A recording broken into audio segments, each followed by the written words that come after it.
ชครูเกษราปัญญาปรมาติกาจารย์จากวัดดับภัยเชียงใหม่สืบสานเวลาผ่าน131 ปีนานไกลวัดพระบาทอุดมรุ่งเรืองงามตาเจ้าน้อยบุญธาวงศาข้าหลวงปวงเชียงใหม่ปกครองหัวเมืองฟ้าทุ่มเทแรงกายแรงใจทุกชาติพันธุ์รวมใจรักษา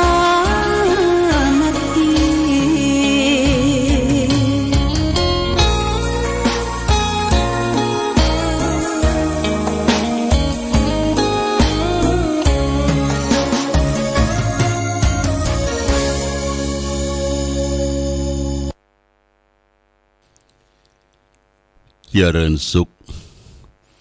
ศรัทธาสาธุชนญาติโยมท่านผู้ฟังทั้งหลายวันนี้รายการธรรมประทีปส่องต่างก็ได้มาพบปะกับพ่อแม่พี่น้องศรัทธาสาธุชนญาติโยมแห่งครั้งหนึ่งวันนี้เป็นวันอังคารที่5เดือนกันยายนพุทธศักราช2566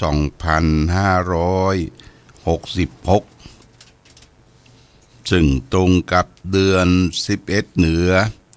เดือน9ใต้แรม5ค่ำวันนี้อากาศท้องถิ่นก็โปร่งแจ่มใสฟ้าฝนก็หยุดตกลงไปก็มีที่ตกอยู่ทางใกล้ฝั่งริมทะเลทางภาคใต้ภาคตะวันออกที่มีลมพัดผ่านพายุพัดเอาลมทะเลอย่างเป็นพายุหมุนทำเกิดความเสียหายหลายที่ทั่วโลกแต่ทางโซนภาคเหนือเขาก็ปกติวันนี้ฟ้าฝนบ่ตกก็เหมาะแก่การเดินทางสัญจรไปในที่ต่างๆจะไปทำการทำงานก็สะดวกสบายขึ้นวันนี้เป็นวันอังคาร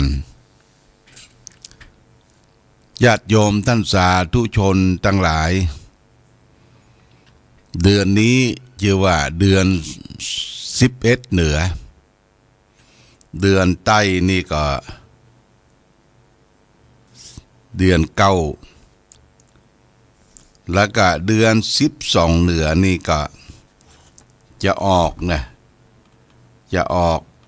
ตั้งแต่วันที่15ญาติโยมนะ15เดือนของกันยายนเป็นต้นไป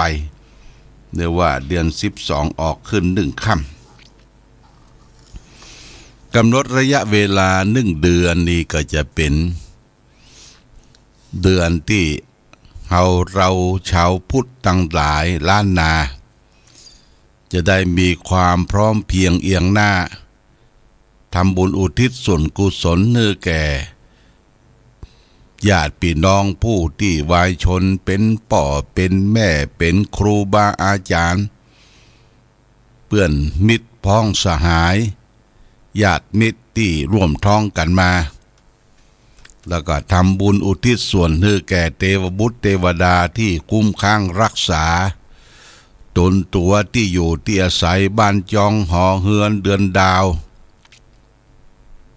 ตลอดถึงสรรพสัตว์ทั้งหลายสรรพสัตว์ทั้งหลายนี่สำคัญญาติโยมนะสรรพสัตว์ทั้งหลายที่เขาได้กินจิ้นกินเนื้อได้ค้ำคาลาวี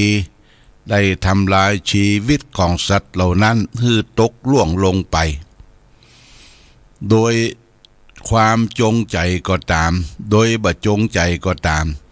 โดยเจตนาก็ตามบ่ได้เจตนาก็ตามโดยทางตรงและทางอ้อม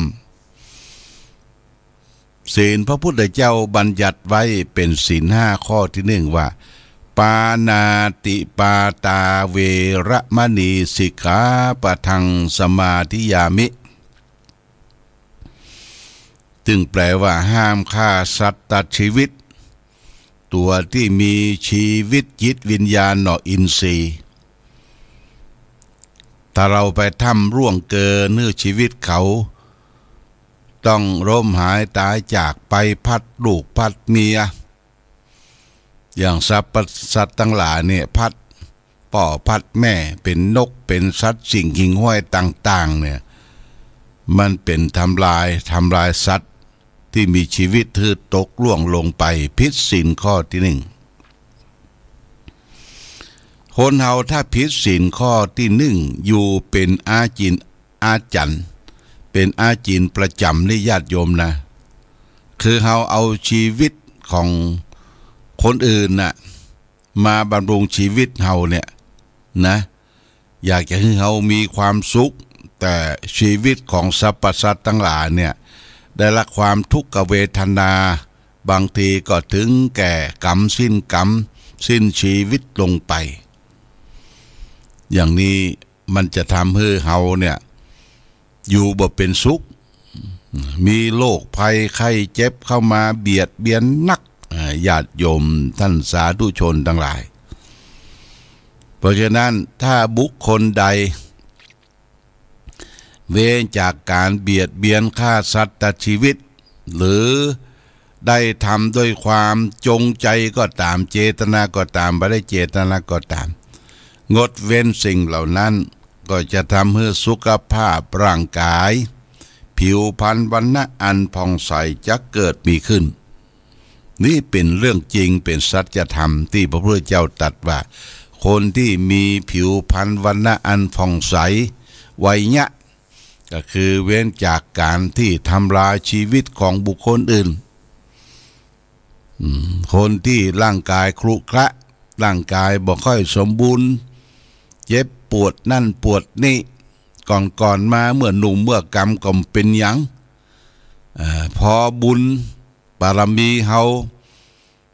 ลดน้อยถอยลงไปเสวยบุญเก่าบ่สร้างบุญใหม่เนี่ยญาติบุญเก่าก็หมดไปบุญใหม่ก็บ่สร้างขึ้นมาเนี่ยปาปกรรมบาปตัวนั้นมันก็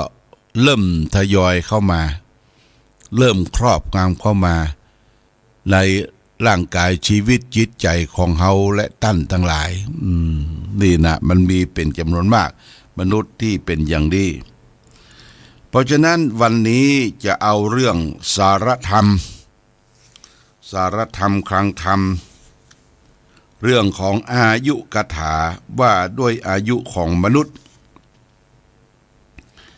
มาสาธยายให้ท่านทั้งหลายได้ฟังพระพุทธเจ้าได้ตรัสในพระไตรปิฎกเล่มที่28หน้า1134พระพุทธเจ้าได้ตรัสไว้ว่ายะถาราวิวโหปูโรคัจฉังนะปริวัตถติเอวะมายุมนุสสานังคัจฉังนะปริวัตถติซึ่งแปลเป็นไทยได้ใจความว่าแม่น้ำที่เต็มหลั่งไหลลุดหน้าเรื่อยไปไม่ย้อนกลับฉันใดอายุของมวลมนุษย์มีเดินหน้าเรื่อยไปไม่หวนกลับฉันนั้นนี่พระพุทธเจ้าตรัสไว้ในพระไตรปิฎก 2,000 กว่าปีบอกว่าแม่น้ำที่เต็มไปด้วย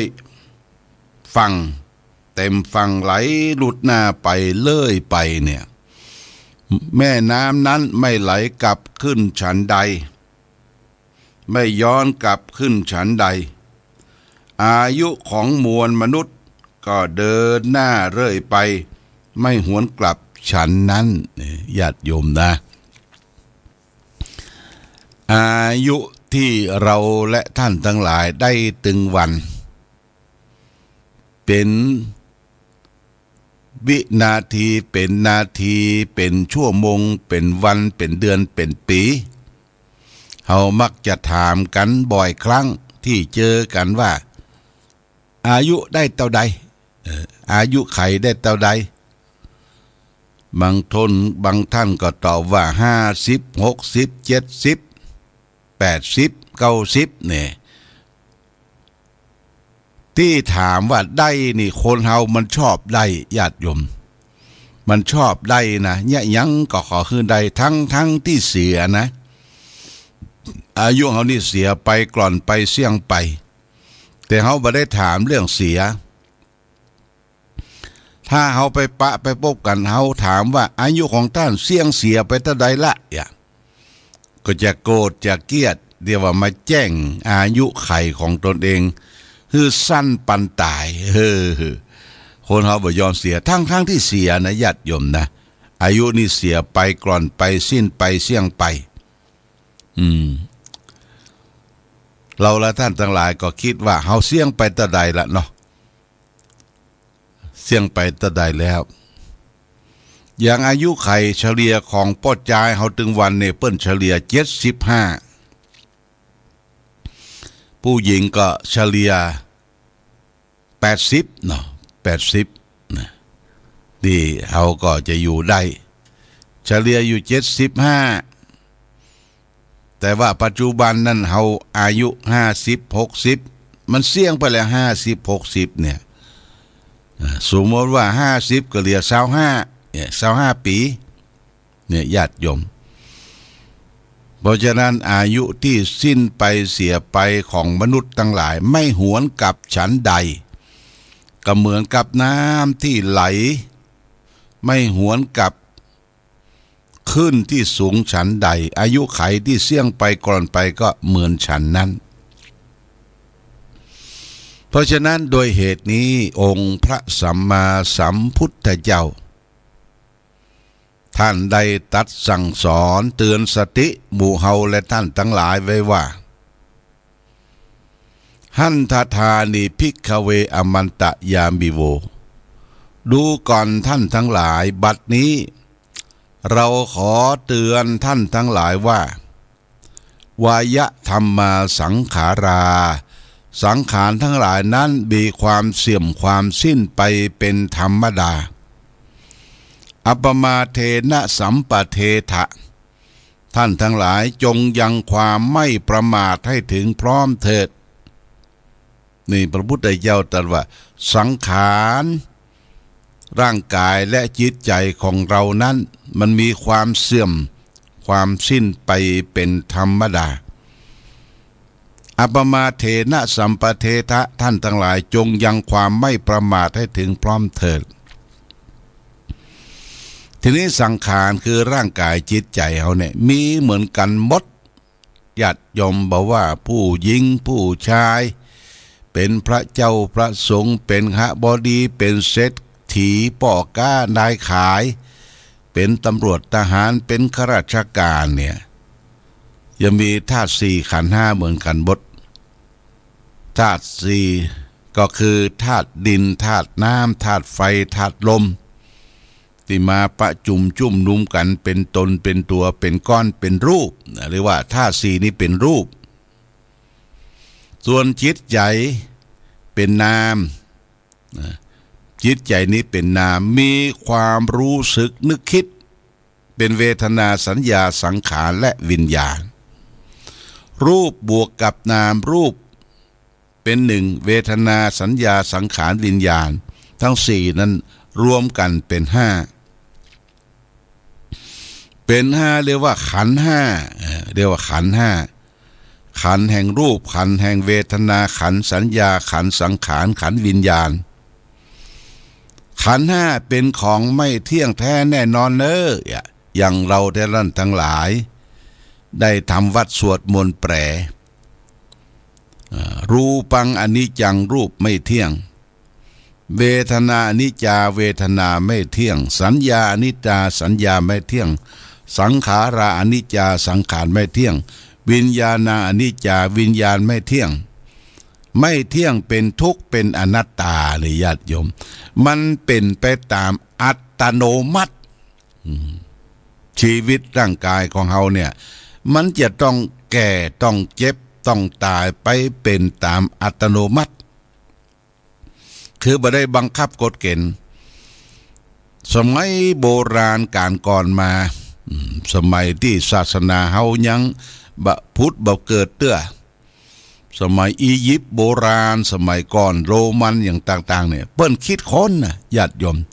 คิดค้นเนี่ยอย่างใดจะฮื้อธาตุสี่ขันธ์ห้ารูปเวทนาสัญญาสังขารเนี่ยฮื้อมันยืนมันยาวมันยืนมันยาวฮื้ออยู่ได้ถึง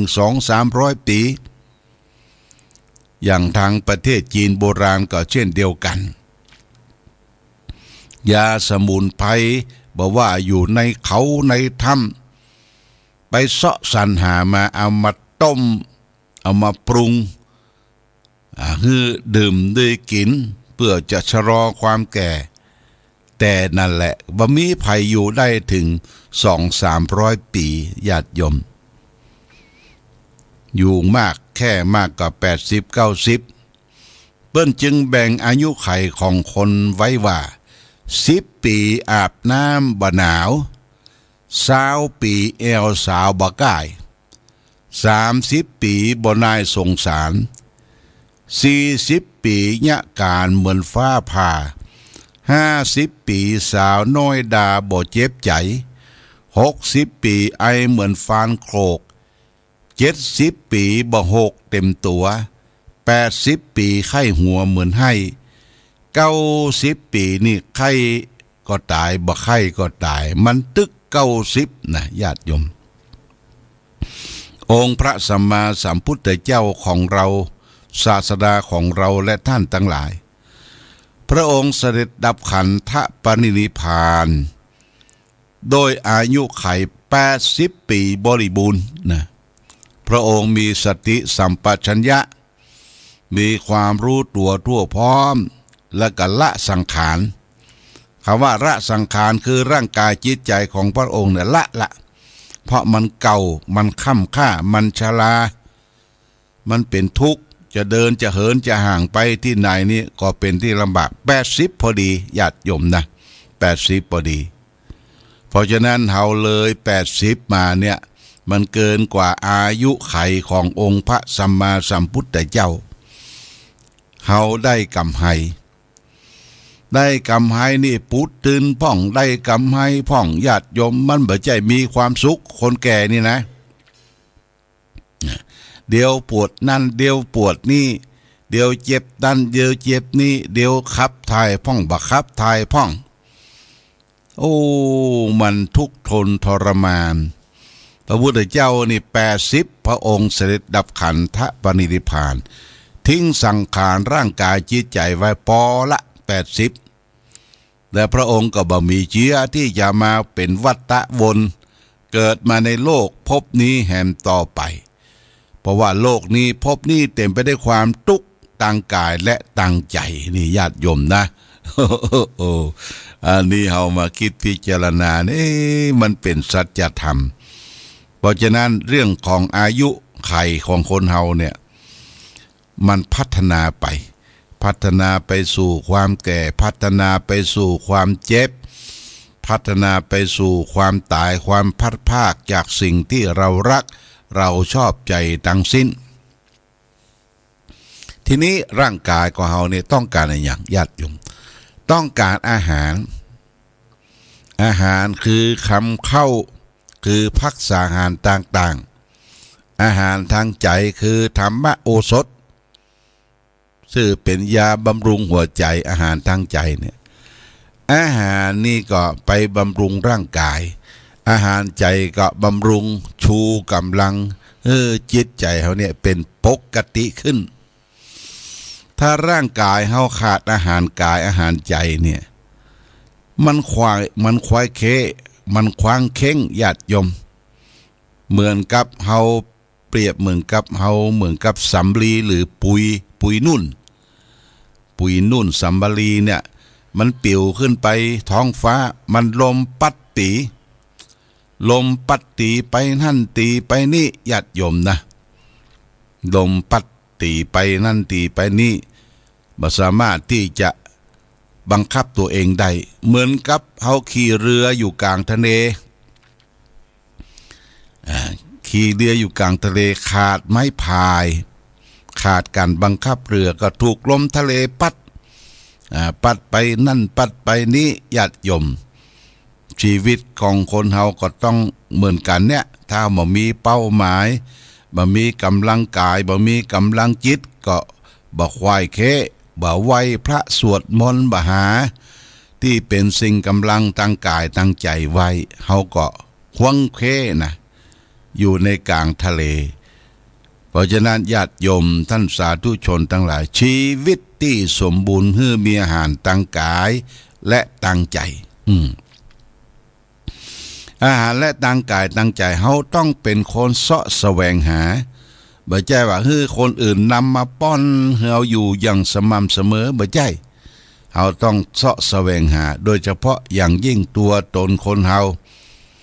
ต้องมีที่ยึดมีที่นับถือมีหลักปฏิบัติเพราะฉะนั้นในโลกคนเฮาเนี่ยมีหลักปฏิบัติเหมือนกันบ่มีศาสนาเหมือนกันมีศาสนาก็มีบ่เหมือนกันบางคนก็ยึดถือผีบางคนก็ยึดถือเทพเจ้าเหล่ากาเทพดันเทพนี้บางคนก็นับถือศาสดาตนนั่นตนนี้ที่จะนำพาให้ชีวิตตั้งตนอยู่ได้ในช่วงหนึ่งของชีวิตที่มีอยู่อย่างพระบรมศาสดาสัมมาสัมพุทธเจ้าของเฮานี่ พระองค์ก็ทรงเตือนว่าสังขารร่างกายจิตใจเฮานะมันบาดเตียงบาดแต้บาดแน่บาดนอนขอให้เราและท่านทั้งหลายจงยังความไม่ประมาทให้ถึงพร้อมเถิดคือดำรงตนชีวิตอย่าไปตั้งอยู่ในความประมาทเกิดมาทั้งทีทำดีคือได้จะตายทั้งทีคือได้ฝากดีเอาไว้ทำดีไว้ให้ลูกทำถูกไว้ให้หลานทำความชื่นบานไว้กับประเทศชาติบ้านเมืองกับพระศาสนาของเฮานี่คือคุณค่าของคนเฮาเกิดมาจะต้องมีคุณมีค่าคุณก็หมายถึงคุณธรรมประจำจิตประจำใจแต่ละท่านแต่ละคนที่มีอยู่ค่าคือผลของงานที่เฮาได้ทำไว้กับตนกับตัวกับครอบกับครัวกับสังคมมนุษย์อยู่ร่วมกันเมื่อเฮามีคุณมีค่าเฮาลารับดับขันจากโลกนี้ไปก็จะเป็นที่เสี่ยงซ่องสรรเสริญแก่คนที่อยู่ไปหลังที่จะสืบสานเฮาต่อไปอย่างนี้เป็นต้นนี่ฝากไว้เป็นหลักคิดคือแก่ญาติโยมท่านสาธุชนทั้งหลายมาณโอกาสนี้วันนี้รายการธรรมะประทีปส่องต่างได้มาพบญาติโยมท่านสาธุชนทั้งหลายก็จะพอสมควรแก่กาลเวลาขอความผาสุกความเจริญความมีธรรมญาติโยมตั้งใจประพฤติปฏิบัติทานศีลภาวนาอันเป็นบันได3 ขั้น 3 ตอนเป็นดาบแก้วสลีกันใจที่จะติดตามตนตัวเฮาไปให้มีความสุขทั้งโลกนี้และโลกหน้าได้ปั้มเป่งเปลี่ยนไปชะลออายุขัยชีวิตที่มีอยู่เนี่ยให้เป็นประโยชน์ตนประโยชน์ท่านต่อไปรายการธรรมะประทีปส่องต่างต้องขอลาก่อนขอผู้ฟังจงตั้งมั่นจิตหันษาโดยธรรมะขององค์พระพุทธาได้นำพาให้เกิดความสุขสงบเย็นขอเจริญพร